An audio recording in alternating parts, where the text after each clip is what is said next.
O programa a seguir tem classificação indicativa livre.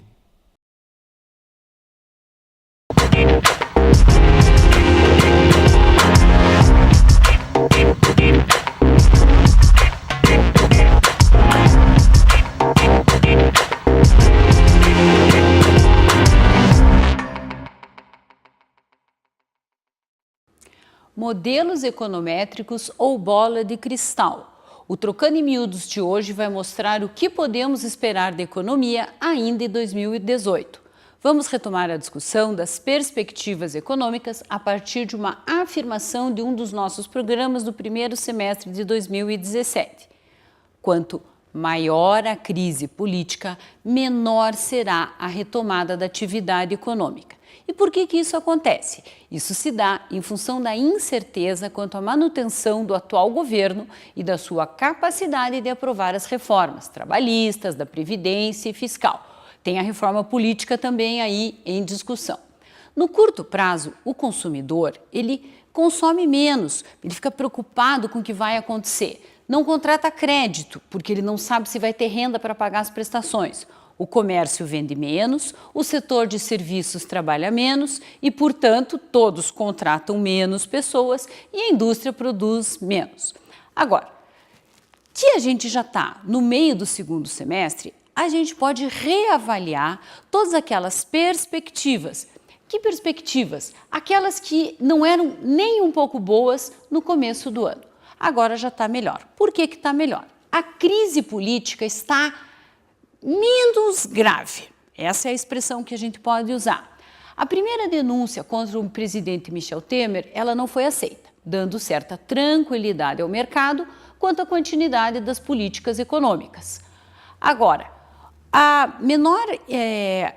qual é a política econômica que está em discussão aí? É a questão da intervenção do governo na economia e na tentativa do governo em diminuir gastos públicos. Novas denúncias estão surgindo, mas o Congresso já sinalizou que dificilmente irá aceitá-las. Estou dizendo aqui que isso é bom ou é ruim, mas a gente já conhece o toma lá da cá enraizado na política e na cultura brasileira, infelizmente. Quanto à reforma trabalhista, a reforma trabalhista foi aprovada, sem as grandes transformações esperadas pelos contratantes, pelos empresários, mas abrindo oportunidade para mais pessoas serem contratadas no mercado formal. Alguns exemplos que inclusive interferem nas nossas finanças pessoais. Por exemplo, a flexibilização dos horários de trabalho. Quantas pessoas preferem diminuir o horário de almoço e ir embora mais cedo? Férias parceladas. Aproveitar um feriado e incluir mais alguns dias de férias. Veja, essas mudanças, elas facilitam a vida da gente. Quer mais um exemplo? Demissão em comum acordo. Mesmo pedindo demissão, o funcionário pode entrar em acordo com a empresa e movimentar parte do Fundo de Garantia por Tempo de Serviço, o FGTS. Uma outra mudança importante que inclusive interfere nas finanças das famílias, trabalho em casa. Você faz relatórios, conferências, pareceres. Não acha melhor fazer isso em casa? Não precisa enfrentar trânsito, gastar combustível, gastar ônibus, gastar qualquer tipo de locomoção. Vai para a empresa só para começar o trabalho e depois para entregar o trabalho pronto. Quer ver mais um aspecto econômico dessa mudança? Você não precisa pedir para alguém ou pagar alguém para ficar com as crianças depois da escola. Então, essas mudanças trabalhistas podem sim melhorar as nossas finanças pessoais. Uma outra reforma que se está esperando que é a reforma da Previdência. Essa caminha a passos de cágado. Dificilmente será aprovada em 2018. Por quê?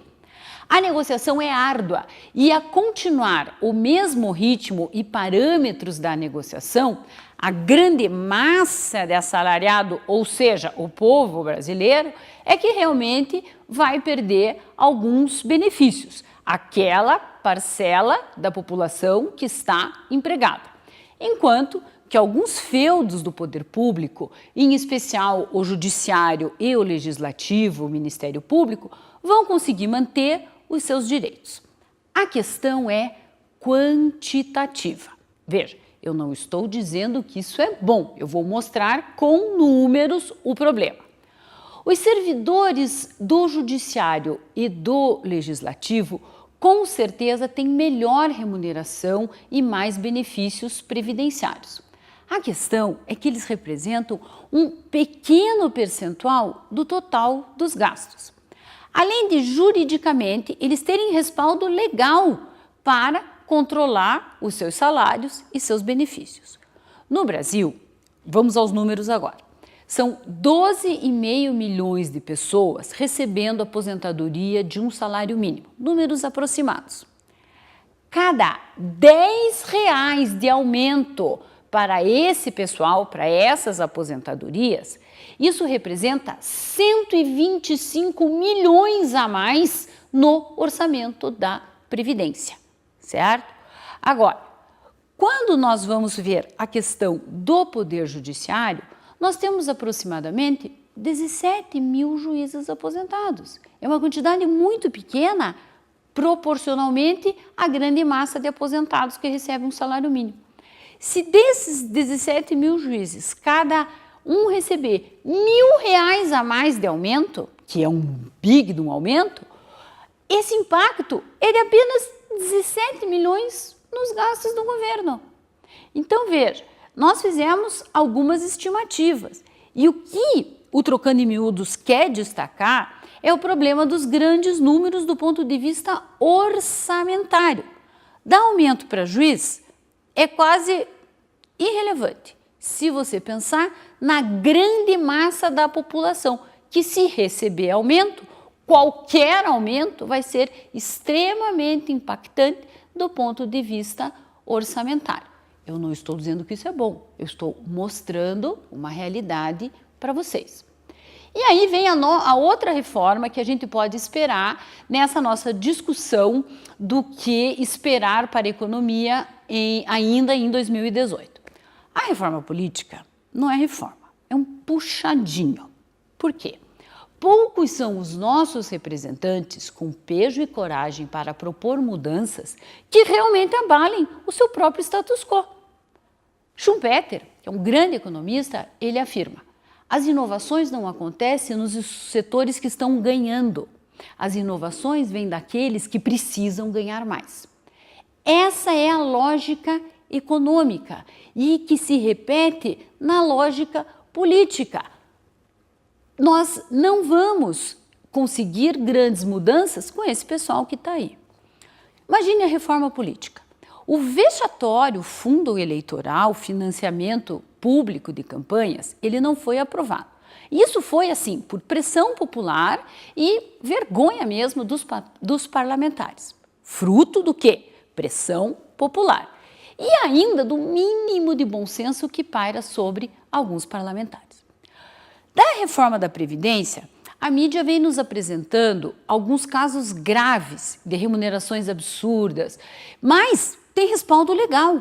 Alguns magistrados, alguns aposentados, ou, por exemplo, o caso das filhas e esposas de militares, e alguns outros representantes de pequenos feudos do funcionalismo público que têm grandes benefícios. Por exemplo, tem aquele caso do juiz do Mato Grosso que recebeu R$ 503.928,79 em julho, referente a salários e indenizações de salários atrasados. Absolutamente legal, mas não é ético, não é justo com a sociedade brasileira. Ou então, um juiz aposentado que chega a receber R$ 184 mil em um mês. De novo, está na lei, é legal, é justo, mas não é ético, certo? A sociedade brasileira não tem como arcar com isso. Aí você diz assim, isso é um programa de finanças pessoais e você fica me dando esses exemplos só para me entristecer? O caso é que você precisa participar das decisões públicas. É necessário criar um movimento sistemático para que o seu orçamento familiar não seja todo mês surrupiado por inflação, por aumento de impostos, por conta desses exageros. Existe uma luz no fim do túnel. Por exemplo, a ministra Carmen Lúcia deu um passo ao divulgar todas as diferentes formas de remuneração dos servidores do judiciário. O processo é lento. Agora, dificilmente alguém daquele grupo vai propor a mudança, afinal de contas são direitos conquistados. Agora imagine o seguinte, vamos parar de falar lá longe. Se eu tenho que sorrir no elevador para o meu vizinho que não paga condomínio, e há muitos anos não paga condomínio, imagine a dificuldade das pessoas que convivem no dia a dia do trabalho, em uma sociedade extremamente corporativa. Imagine a dificuldade de se manifestar contra esses exageros, exageros políticos e exageros remuneratórios dos seus colegas de trabalho. Portanto, é você que elegeu esses políticos que é responsável na esfera municipal, estadual e federal para, de alguma maneira, tentar barrar isso. Ah, mas quem eu votei nem se elegeu? Pois é, mas os eleitos têm telefone, e-mail, participam do Facebook, Instagram e outras redes sociais. Então, vamos separar o joio do trigo.